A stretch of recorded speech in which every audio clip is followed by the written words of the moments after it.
And it came to pass, in the 8th year of the reign of the evil Bush the Younger, the ignorant, when the whole land from the Arabian desert to the shores of the Great Lakes had been laid barren, that a child appeared in the wilderness. The child was blessed in looks and intellect, scion of a famous family, offspring of a miraculous union, grandson of a typical white person and an African peasant.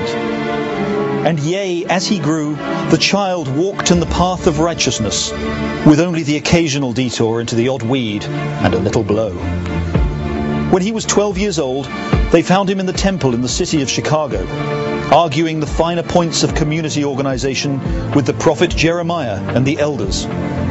And the elders were astonished at what they heard, and said among themselves, Verily, who is this child, that he opens our hearts and minds to the audacity of hope?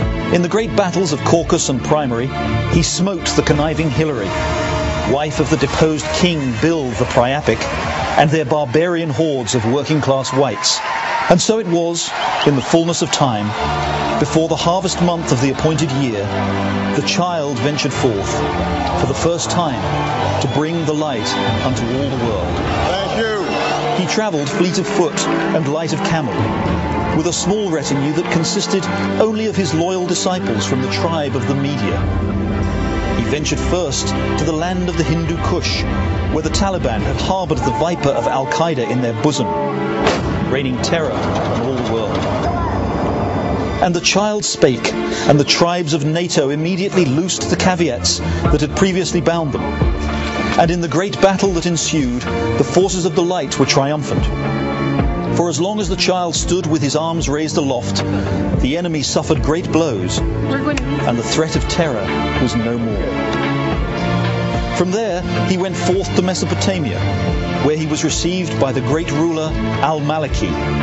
And Al-Maliki spake unto him, and blessed his 16-month troop withdrawal plan, even as the imperial warrior Petreius tried to destroy it. And lo, in Mesopotamia a miracle occurred. Even though the great surge of armour that the evil Bush had ordered had been a terrible mistake, a waste of vital military resources, and doomed to end in disaster, the child's very presence suddenly brought forth a great victory for the forces of the light. And the Persians, who saw all this, and were greatly fearful, longed to speak with the child, and saw that the child was the bringer of peace. At the mention of his name, they quickly laid aside their intrigues and beat their uranium swords into civil nuclear energy plowshares. From there, the child went up to the city of Jerusalem and entered through the gates seated on an ass. The crowds of network anchors who had followed him from afar cheered Hosanna and waved great palm fronds and strewed them at his feet. In Jerusalem and in surrounding Palestine, the child spake to the Hebrews and the Arabs, as the scripture had foretold. And in an instant the lion lay down with the lamb. The Israelites and the Ishmaelites ended their long enmity and lived forever after in peace. As word spread throughout the land about the child's wondrous works, people from all over flocked to hear him.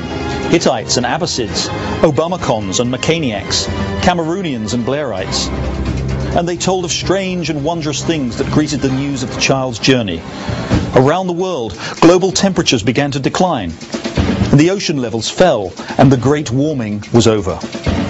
The great prophet Al Gore of Nobel and Oscar, who many had believed was the anointed one himself, smiled and told his followers that the child was the one that generations had been waiting for. And there were other wonderful signs. In the city of the street at the wall, spreads on interbank interest rates dropped like manna from heaven, and rates on credit default swaps fell to the ground as dead birds from the almond tree, and the people who had lived in foreclosure were able to borrow again. Black gold gushed from the ground at prices well below $140 a barrel. In hospitals across the land, the sick were cured even though they were uninsured. And all this because the child had pronounced it. And this is the testimony of one who speaks the truth and bears witness to the truth so that you might believe.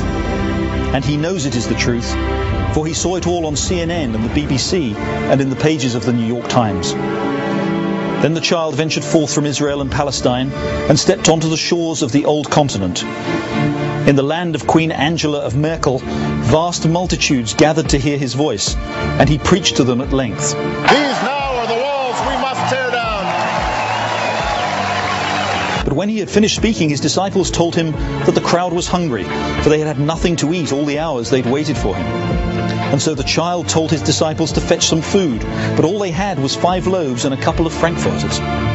So he took the bread and the frankfurters and blessed them, and told his disciples to feed the multitudes. And when all had eaten their fill, the scraps filled 12 baskets.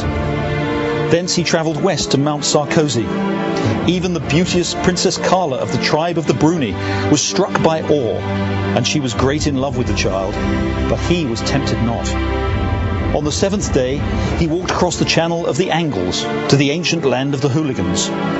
There he was welcomed with open arms by the once great prophet Blair and his successor, Gordon the Leper, and his successor, David the Golden One. And suddenly, with the men, appeared the archangel Gabriel and the whole host of the heavenly choir, ranks of cherubim and seraphim, all praising God and singing, "Yes, we can."